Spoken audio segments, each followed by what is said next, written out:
Namaste, good morning. Today I wanted to talk about opportunity because I felt a new opportunity.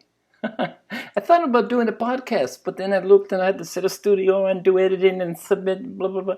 And I've been doing this for 4 years, so let's keep this alive. What I am going to do is purposely shorten it. Instead of 33, now I'm looking at 13:20. 13 minutes, 20 seconds will give me another 33. And who knows how many I'll do. We'll see. So new beginnings. Opportunities for new beginnings. Each and every day presents an opportunity to begin fresh, to be renewed, to forgive you for yesterday's transgressions, shortcomings, if you still have some.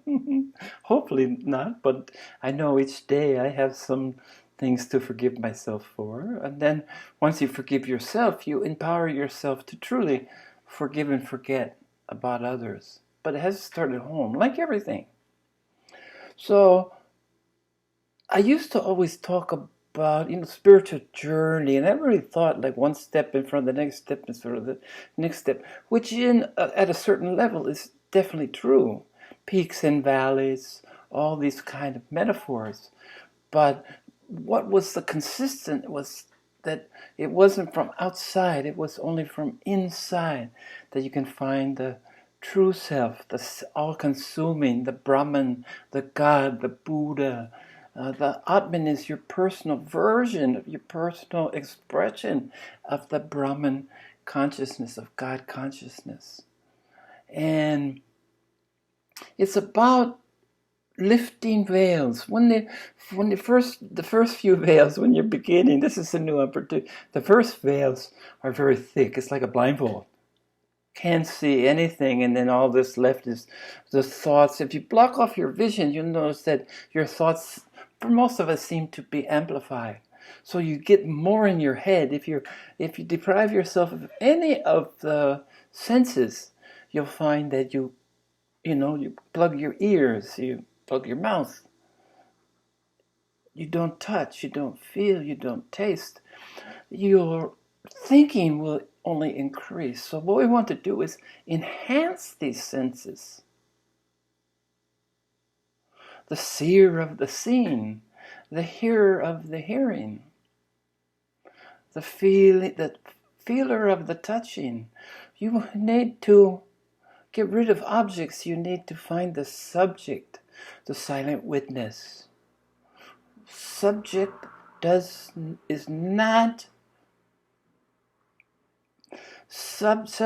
not limited by any of our physical laws. In the physical law of change, the idea that everything will change, but subjective is unchanging. Anything that can change is objective. Simple. Anything that can change is objective. Change your mind, change your feelings, change your hearing, change your residence, change. And it seems to be a constant, but it really isn't, because underlying this consistency is its limitation to objectivity. Only objects can change. The all-encompassing, the eternal, the God within is never changing, because it's the subject, it's the witness, it's the listener, the seer.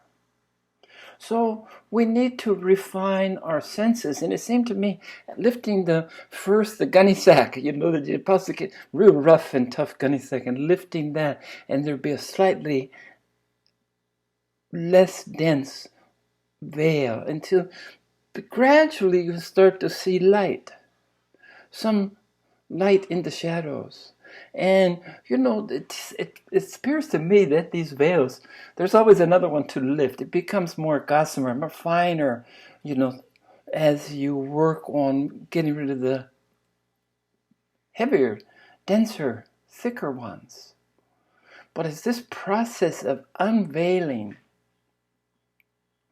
This is what I meant by spiritual journey. And then I started learning journey to nowhere, or the play on words, journey to now here,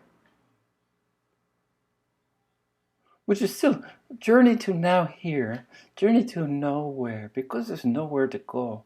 You're already perfect. We're already expressions of the infinite. It's only the Maya, the confusion, the mind, in our environment we learn in school. One of the first things that you learn in school is separation. When you're before preschool, and believe me, society wants to do this at an earlier and earlier age, but before preschool, your whole world is you. Your toys are all yours. There's no other. As soon as you go to preschool, all of a sudden you have to start sharing, and that's supposed to be what preschool teaches you. It socializes you. It prepares you to cooperate in group activity, but unfortunately, group activity stresses group think, the ego, separation and division. These are all things that are enhanced by our educational system, which, by the way, really needs to change, doesn't it? If we talked about oneness instead of separation, if we, children are much closer than we are, because their ego hasn't, their mind, their ego hasn't set up all the resistance, all the obstacles. So I think that children will get this way, like they do everything else, they get this really fast if we talked about oneness, because that's their natural state. And if we support and enhance, instead of imposing an unnatural state, the unnatural state of the feeling of separation and division, because that's all it is a feeling, because ultimately we can't be separated from what we are. And I use Hai Yang, my Chinese name means ocean, but I use it in the sense of ocean of awareness, because that's my favorite metaphor for understanding the vastness, understanding the self, understanding that this is it. That's all there is. It's the only subject. It's the only... If you call it a thing, you've already reduced it to an object. It's the only state that can't be changed. It's the only state that can't be changed. So each morning offers us an opportunity to begin afresh. Isn't it great? Actually, each moment, each breath, each heartbeat is equally so, but we use that because we just... night follows morning, and we just find a cycle there that's real obvious that even the densest of us can't miss. We know, most of us are aware if it's day or night. And even people who can't see, physically see, will also be aware of the sounds and their enhancement of the night sounds and the day sounds. People going about their day, people resting and retiring and settling down and watching TV and eating and, eating dinner, and as they wind down their day. Even the blind is aware of the difference between day and night. So it's such a good metaphor that the consistency of the opportunity to embrace your oneness. So I'm starting here because this is a beginning to become aware that everything that we've learned to sense as ourself, this body, this mind, these thoughts, these visions, all of this is what we've learned to accept as us. And it's all limited by division and separation. Only when you're united, only when you feel the unification, the allness, are you truly in a state. You can visit this state anytime you want, but learning to dwell in this state by experiencing, all the things that were necessary to live in this gross world, gross body, as compared to subtle world, subtle realms, subtle bodies, which are become more and more aware. Then there's always, no matter how deep, no matter if you're dwelling in the self, completely in the larger self, in the oneness, if you're dwelling there completely and understanding that that's all that, embracing, understanding that that's all that there is, and you couldn't be anything else, and neither can anyone else. So when it becomes the ordinary state of affairs, ordinary in that it's the most ordinary thing that there is to rediscover, to awaken from the dream, to the self, to the wholeness, to the infinite. And this lifting the veils. So the search is here, and what you can practice is, I visualize a veil lifting up, and that there's another veil and another veil. So there's always something to do tomorrow.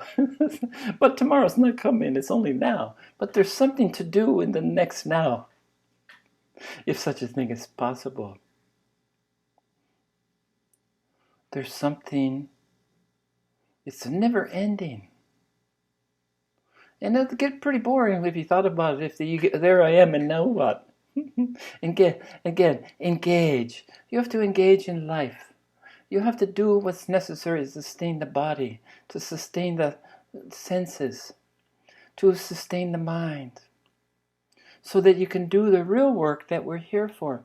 And the real work is to discover what we always knew, to remember what we forgot. We came into this life blessed to forget, so that we can remember, re-remember the perfection that we truly are.